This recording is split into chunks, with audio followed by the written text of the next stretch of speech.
उस चूहे वाली घटना के बाद से हमें ये तो अच्छे से समझ आ गया था कि सुजाता कोई मामूली लड़की नहीं है, और ये भी कि उसकी ये जो सुपर पावर्स हैं ये समय के साथ बढ़ती जा रही हैं। इसलिए अब मैं और अनीता सुजाता का और ज़्यादा ध्यान रखने लगे थे। हम उसे सिखाते कि क्या करना सही है और क्या करना गलत। उसको भी ये समझ आने लगा था कि किसी को चोट पहुंचाना अच्छी बात नहीं है और किसी की जान लेना तो बहुत ही गलत है। हमने उसे प्रॉमिस करवाया कि वो आज के बाद ऐसा कभी नहीं करेगी जैसा उसने उस चूहे के साथ किया, और ये भी कि वो अपनी शक्तियों का इस्तेमाल हमेशा सही चीज़ों के लिए ही करेगी, ना कि किसी को कोई नुकसान पहुंचाने के लिए। अभी तक तो हमें खुद नहीं पता था कि वो और क्या क्या कर सकती है, इसलिए हम हमेशा उसको अच्छी चीज़ों का ही एग्जाम्पल देते। ये सब हमारे लिए मुश्किल तो था, लेकिन हम बस उम्मीद ही कर सकते थे कि वो हमारी बात मानेगी और हमसे पूछे बिना ऐसा कुछ नहीं करेगी। साथ ही जैसा मैंने बताया कि वो हमारा दिमाग पहले से ही पढ़ सकती थी, इसलिए हम बीच बीच में उसके साथ गेम्स खेलते और उसे गैस करने को कहते कि हम क्या सोच रहे हैं। इस तरीके से हम उसको बिजी रखने की कोशिश करते। इससे हमें भी पता चलता कि वो कहाँ तक हमारा दिमाग पढ़ सकती है। धीरे धीरे मुझे और अनीता को यह समझ आ गया था कि वह हमारे दिमाग पढ़ सकती थी, लेकिन वो सिर्फ वही बातें जान सकती थी जिनके बारे में हम उस वक्त सोच रहे होते। अगर कभी कोई ऐसी बात होती जो हम नहीं चाहते कि उसे पता चले, तो उसके सामने आते ही हम मन ही मन कोई गाना गुनगुनाने लगते, और इसी वजह से हम अगले कई सालों तक जिंदा भी बचे रहे। लेकिन हमारे घर के बाहर चीज़ें सुजाता के लिए अलग थीं। बहुत ही कम लोग, बल्कि यूं कहूं कि लगभग ना के बराबर ही कोई उससे बात करना, उसके पास आना पसंद करता था। उसके पास आने में सबको एक अजीब सा डर लगता था। ऐसा होने में सालों तो लगे, लेकिन आखिर में हमारे एक पड़ोसी ने हमारे घर आना शुरू कर दिया। 70 साल के बलबीर जी, जो हमारे ठीक सामने वाले घर में रहते थे और दिन भर अपने पौधों की देखभाल में ही लगे रहते थे। हमारे पूरे मोहल्ले में वो पहले इंसान थे जो सुजाता से बात करने लगे थे। उनकी वाइफ की 3 साल पहले ही डेथ हो चुकी थी और उनके बच्चे सब दूसरे शहर में रहते थे। घर में वो अकेले ही रहते थे, बात करने वाला कोई नहीं था। इसलिए उनको सुजाता से बात करता देख हमें कुछ अजीब नहीं लगा। हालांकि हमारे बाकी सब पड़ोसियों की तरह बलबीर जी कभी हमारे घर के अंदर नहीं आते थे। चाहे कोई बर्थडे पार्टी हो या कोई फेस्टिवल, कोई हमारे घर नहीं आता था। लेकिन कई बार जब सुजाता बाहर लॉन में खेल रही होती तो बलबीर जी उसको चॉकलेट और चिप्स वगैरह जरूर लाके देते थे। वो कुछ देर वहीं लॉन के बाहर खड़े होके उससे बातें करते और फिर कुछ मिनट बाद वापस अपने लॉन में जाके अपने पौधों के काम करने लग जाते। और अगर बलबीर जी की सुजाता के साथ ये दोस्ती ना होती तो रॉकी के साथ जो हुआ वो शायद हमें कभी पता भी नहीं चलता। रॉकी हमारे ही मोहल्ले में रहने वाला एक पिटबुल कुत्ता था जो किसी ने अपने घर में पाला हुआ था। आस पड़ोस के बच्चे सुजाता के साथ अच्छा व्यवहार नहीं करते थे, कोई उससे बात नहीं करता था। मैं और अनीता अपनी पूरी कोशिश करते उसको समझाने की कि वो दूसरे बच्चों की बातों का बुरा ना माने। हम उसको कहते कि वो बहुत प्यारी है और हम उसे बहुत प्यार करते हैं। लेकिन फिर 8-9 साल की उम्र होते होते अब वो भी समझदार होने लगी थी, और इस उम्र में एक भी दोस्त का ना होना एक बच्चे के लिए बहुत मुश्किल था। आखिर में सुजाता को भी समझ आ गया कि उसके लिए यही अच्छा है कि उसका कोई दोस्त ना हो। उसने अकेले ही अपने आप में खुश रहना सीख लिया था। सब कुछ ठीक चल रहा था, और फिर एक दिन, अक्टूबर का महीना था। ज्यादा ठंड तो नहीं थी, लेकिन ठंडी हवाएं चलना शुरू हो गई थी। दशहरा और दिवाली का टाइम था, इसलिए मोहल्ले के बच्चे बाहर सड़क पे पटाखे फोड़ते रहते थे। लेकिन सुजाता कभी बच्चों के साथ खेलने नहीं जाती थी। वो अपने घर में ही जो कुछ उसको करना होता था वो सब करके एंजॉय करती, जो कि अच्छा ही था, क्योंकि मोहल्ले के वैसे तो सब बच्चे ठीक थे, लेकिन 3 लड़के ऐसे थे जो सबकी नाक में दम किए रहते थे। राहुल, अंकित और मनीष, ये तीनों मोहल्ले के सबसे हरामी लड़के थे। अगर किसी के घर की खिड़की का कांच टूटता तो वो इनका काम होता, किसी के घर का लॉन तहस नहस हुआ मिलता तो वो इनका काम होता। सुजाता का भी सबसे ज्यादा मजाक उड़ाने वाले, उसको परेशान करने वाले यही तीनों लड़के होते थे। लड़के तो क्या, वो तीनों भेड़ियों का झुंड थे। बस हर समय चीखते चिल्लाते, शोर मचाते, सबको परेशान करने को तैयार। वो छोटी दिवाली का दिन था। अनीता उस वक्त घर के अंदर कुछ काम कर रही थी और मैं ऑफिस में था। सुजाता हमेशा की तरह बाहर लॉन में अकेले ही अपनी मस्ती में लगी थी और दिवाली के लिए बाहर हमारे घर के गेट के सामने रंगोली बना रही थी कि तभी वही तीनों भेड़िए अपनी अपनी साइकिलों पर शोर मचाते हुए वहां आ गए और सुजाता को देख के ठीक उसके सामने आके खड़े हो गए। ओए पागल की बच्ची, ये क्या कर रही है? उनमें से एक ने सुजाता से कहा। सुजाता ने कोई जवाब नहीं दिया।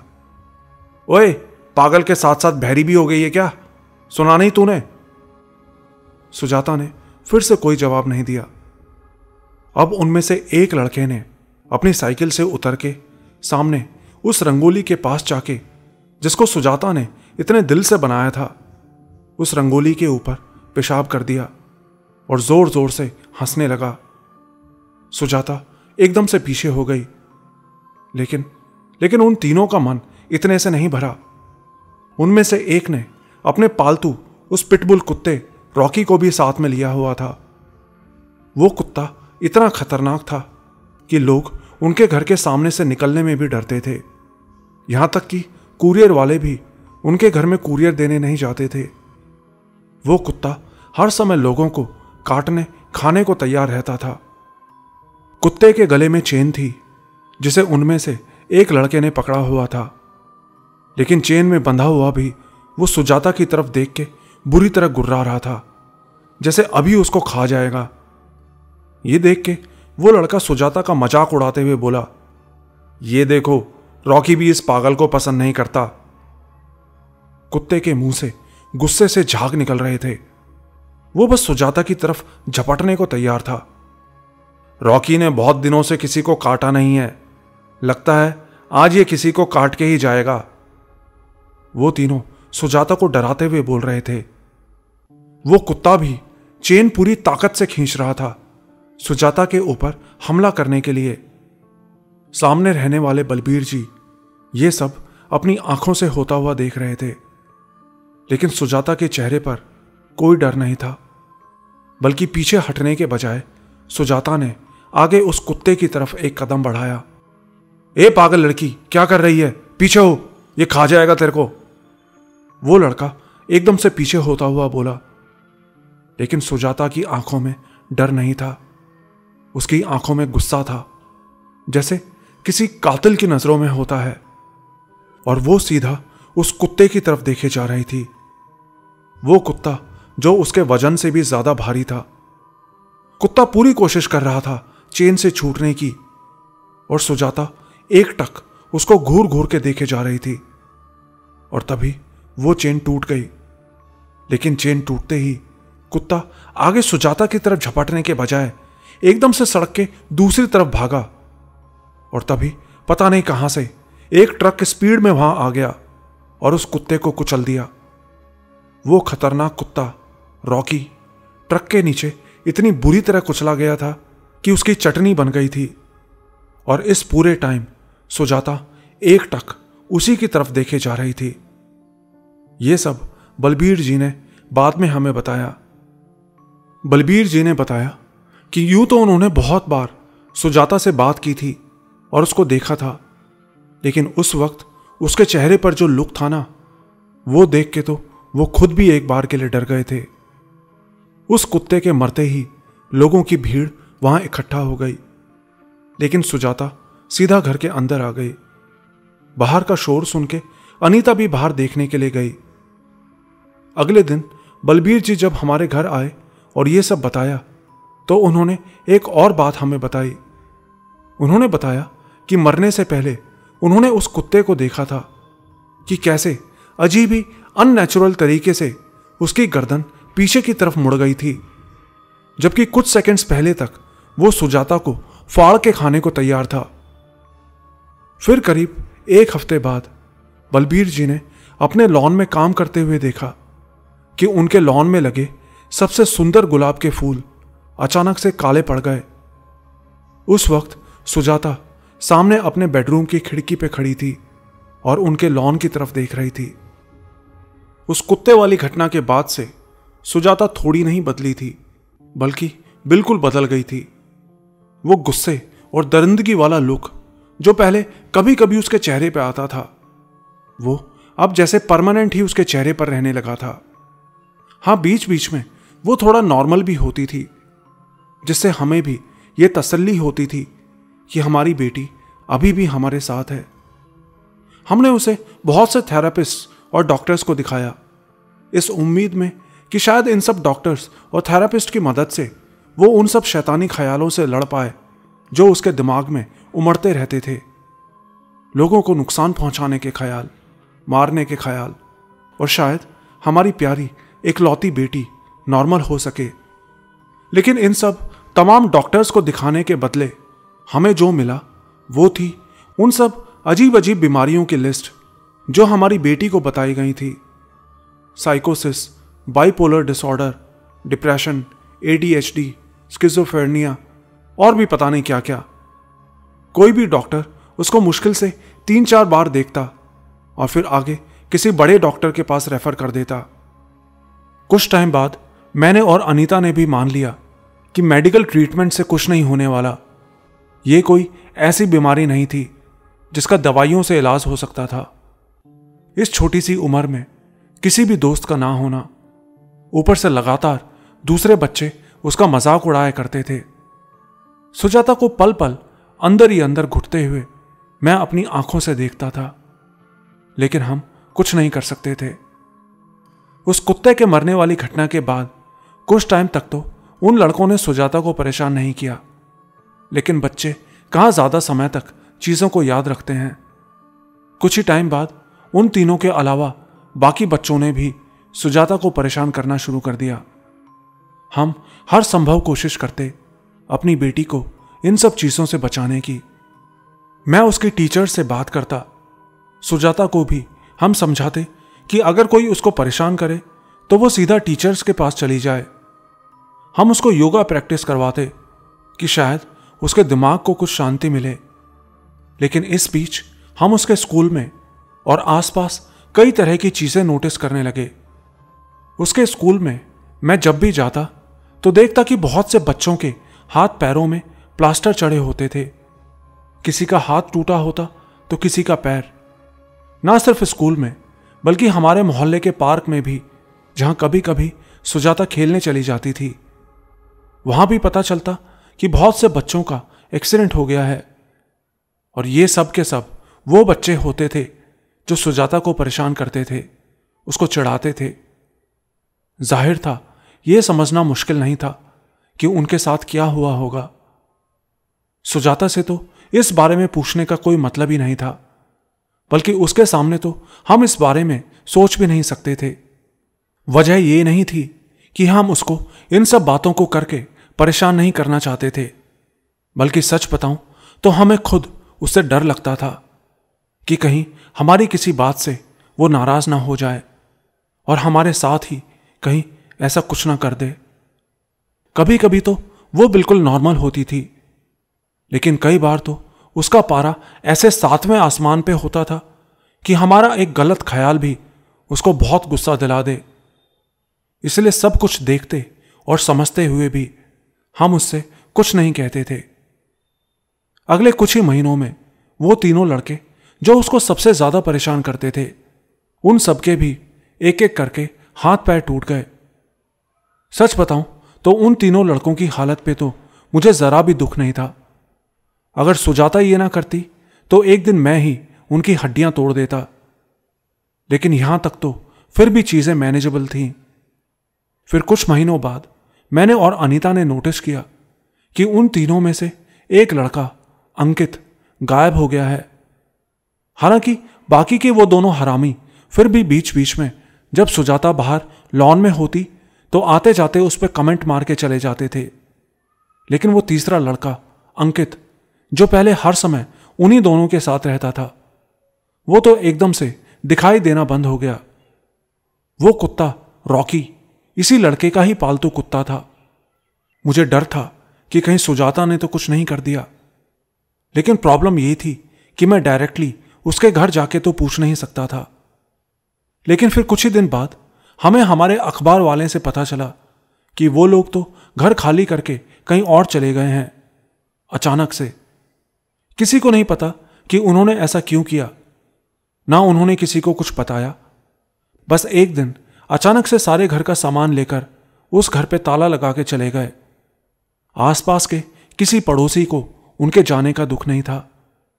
वो आदमी एक नंबर का नशेड़ी था और उसकी बीवी भी बहुत लड़ाकू औरत थी। जाहिर था उनका बेटा भी उन्हीं के जैसा एक नंबर का शैतान था। अच्छा ही हुआ कि वो लोग हमारे मोहल्ले से चले गए। फिर करीब 6 महीने बाद वो दूसरा लड़का मनीष, उसके घर वाले भी अचानक से एक दिन घर खाली करके वहां से चले गए। उनकी भी किसी को कुछ खबर नहीं थी। अब वो तीसरा लड़का राहुल, जो उन तीनों में सबसे कमीना था, वो अकेला वहां रह गया था सुजाता को परेशान करने के लिए। हमें लगा था शायद अपने बाकी के दोनों दोस्तों के चले जाने के बाद वो थोड़ा सुधर जाएगा। लेकिन कुत्ते की दुम कहां सीधी होती है। अब तो वो लड़का और ज्यादा उल्टी सीधी हरकतें करने लगा था। असल में उसका बाप पुलिस ऑफिसर था, इसलिए उसको किसी का कोई डर नहीं था। मोहल्ले के लोग भी उनसे परेशान रहते थे, लेकिन कोई कुछ नहीं बोलता था। और फिर एक दिन 14 नवंबर 2019 थर्सडे का दिन था। चिल्ड्रंस डे के मौके पर हमारे यहां आसपास के सब लोगों ने मिलकर बच्चों के लिए एक प्रोग्राम ऑर्गेनाइज किया था। सब बच्चे अपने अपने डांस और सिंगिंग परफॉर्मेंस कर रहे थे। खाने पीने के स्टॉल्स, झूले और बहुत कुछ ऑर्गेनाइज किया गया था। लेकिन सुजाता की आदत थी कि वो कभी इस तरह के प्रोग्राम्स में पार्टिसिपेट नहीं करती थी। स्कूल से आने के बाद उसका सारा टाइम या तो कॉमिक बुक्स पढ़ने में या बाहर लॉन में खेलने में ही बीतता था। तो उस दिन हमने उससे कहा कि कोई नहीं, तुमको पार्टिसिपेट नहीं करना तो मत करो, लेकिन कुछ देर के लिए हमारे साथ बाहर घूमने तो चलो।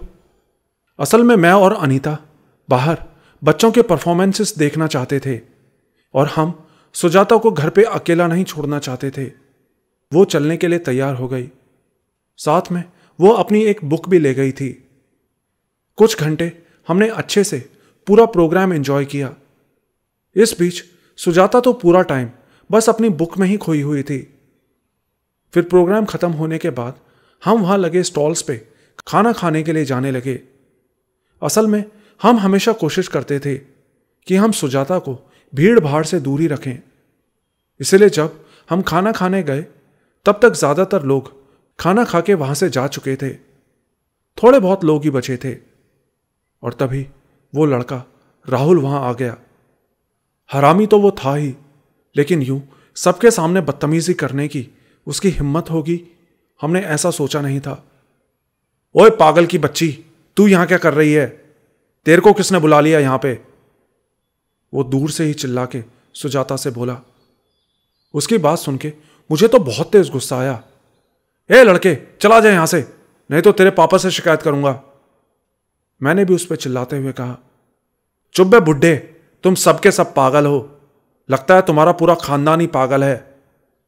उस कमीने की इतनी हिम्मत थी कि वो बिना किसी डर और शर्म के ऐसी बातें सबके सामने बोल रहा था।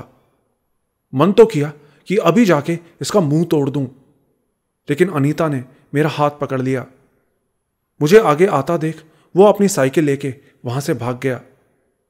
सुजाता उसको जाते हुए देख रही थी। तुम ठीक हो ना बेटा? इसकी बात पे ध्यान मत दो, मैंने सुजाता को समझाते हुए कहा, हाँ पापा, मैं ठीक हूं। अगर ये मर जाए तो मैं और ठीक हो जाऊंगी। सुजाता ने हल्के से स्माइल करते हुए बोला। मैंने कहा, नहीं नहीं नहीं बेटा, ऐसा नहीं करना। वो भी अभी बच्चा है, बड़ा होके वो भी समझदार हो जाएगा। सुजाता ने हाँ में सिर हिलाया। शुक्र है इस बार उसे ज्यादा गुस्सा नहीं आया था, नहीं तो पता नहीं क्या हो जाता। कुछ ही देर में हमने खाना खा लिया। खाना खाने के बाद हमने सोचा कि आइसक्रीम्स भी खा लेते हैं। अनीता को आइसक्रीम्स बहुत पसंद है, तो हमने आइसक्रीम्स ले ली और टहलते हुए खाने लगे। लेकिन सुजाता टहलना नहीं चाहती थी, इसलिए कुछ देर के लिए वो पास के ही एक पेड़ के नीचे जाके बैठ गई और आइसक्रीम खाती हुई अपनी बुक पढ़ने लगी। मैं और अनीता टहलते हुए थोड़ा आगे चले गए थे, बातें कर रहे थे कि शुक्र है सब कुछ ठीक रहा, कोई गड़बड़ नहीं हुई। कि तभी पता नहीं एक पटाखे वाला रॉकेट उड़ता हुआ आया और सीधा अनीता के साइड में पेड़ से आके टकराया।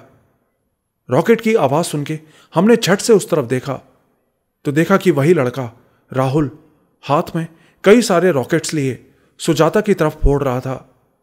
शायद उसको लगा कि सुजाता वहां अकेली है, और इससे पहले कि मैं भाग के सुजाता के पास जाके उसको संभालता, उस लड़के ने एक के बाद एक कई रॉकेट सुजाता की तरफ उड़ा दिए। सुजाता के बाल, उसके कपड़े, उसकी बुक, सब कुछ रॉकेट की चिंगारियों से भर गए थे। और जब वो चिंगारियां शांत हुई तो सुजाता धुएं के बादल के बीच खड़ी थी। मुझे इतना तेज गुस्सा आया, लेकिन मैं जानता था यह गुस्सा उस गुस्से के आगे कुछ भी नहीं है जो इस वक्त सुजाता को आ रहा होगा। और इससे पहले कि मैं सुजाता की तरफ एक भी कदम बढ़ा था, उस लड़के के बाकी रॉकेट्स जो उसने अपने हाथ में पकड़े हुए थे वो अपने आप फूटने लगे। वो दर्द में चिल्लाता हुआ एकदम से पीछे हुआ तो लड़खड़ा के नीचे गिर गया। कुछ देर पहले तक उसके चेहरे पे जो शैतानी थी वो अब डर में बदल गई थी। वो चीखता हुआ वहां से भागा। उसके पीछे सुजाता भागी। मैंने आवाज लगाई, सुजाता नहीं, रुक जाओ। मैं उसको आवाज तो लगा रहा था, रोकने की कोशिश भी कर रहा था, लेकिन मैं जानता था आज कुछ होने वाला है। आज इसके पाप का घड़ा भर गया है। वो दोनों बच्चे बहुत तेज भाग रहे थे और मैं उनकी स्पीड की बराबरी नहीं कर सकता था। वो पार्क भी बहुत बड़ा था और भागते भागते वो पार्क के पीछे वाले ग्राउंड की तरफ चले गए। कुछ ही सेकंड्स बाद मैं भी सुजाता के पास पहुंच गया। मुझे डर था कि कहीं ऐसा ना हो कि उस लड़के की लाश वहां पड़ी मिले, लेकिन सुजाता वहां अकेली खड़ी थी। एक बार के लिए तसल्ली हुई कि चलो शुक्र है वो लड़का यहां से भाग गया। मैंने पूछा, सुजाता राहुल कहाँ है, कहाँ गया वो? उसके चेहरे पे कोई एक्सप्रेशंस नहीं थे, वो कुछ नहीं बोली। तो मैंने इधर उधर जाके देखा तो पार्क की जमीन पे उस लड़के के पैरों के निशान थे, लेकिन वो निशान एक जगह आके बस गायब हो गए। सुजाता क्या किया तुमने राहुल के साथ? वो कुछ नहीं बोल रही थी। सुजाता बताओ मुझे, मैंने उसका हाथ पकड़ते हुए उससे पूछा। लेकिन तभी पीछे से अनीता भी वहां पहुंच गई और उसने मेरा हाथ सुजाता से हटा लिया। सुजाता के चेहरे पे बिल्कुल ब्लैंक एक्सप्रेशंस थे, जैसे कोई पुतला होता है ना। पता नहीं वो लड़का कहां चला गया था, मतलब यूं जमीन से अचानक से उसके कदमों का गायब होना। आखिर वो गया तो गया कहां? इसके बाद मैंने सुजाता को अनीता के साथ घर भेज दिया, लेकिन मैं अगले 2 घंटे तक उसी लड़के को ढूंढता रहा, लेकिन वो कहीं नहीं मिला। घर जाने के बाद भी मैंने सुजाता से उसके बारे में पूछा, लेकिन उसने इस बारे में एक शब्द नहीं बोला, ना उस रात ना फिर कभी। हे दोस्तों, एक बहुत ही जरूरी अनाउंसमेंट आप लोगों के लिए करना चाहता हूं। अभी हम एक शो ऑर्गेनाइज कर रहे हैं जिसका नाम है Akshay Vashishtha presents dare to से मायावी जाल।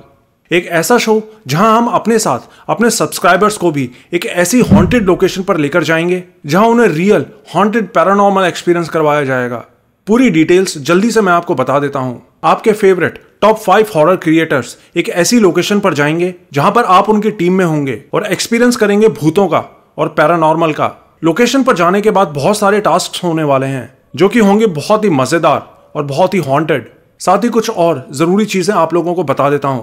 आपकी सेफ्टी और सिक्योरिटी को ध्यान में रखते हुए इस शो की एक नॉमिनल फीस भी रखी गई है, जिससे कि आपका रहने का, खाने पीने का, आपकी सेफ्टी एंड सिक्योरिटी का हर तरह के एक्सपीरियंसेस कवर किए जाएंगे। तो अगर आप शो में पार्टिसिपेट करना चाहते हैं तो आपको कांटेक्ट करना है इस व्हाट्सएप नंबर पर जो आप स्क्रीन पर देख रहे हैं। ऑडिशंस होंगे दिल्ली में, जहां आपके साथ बाकी सब क्रिएटर्स भी होंगे।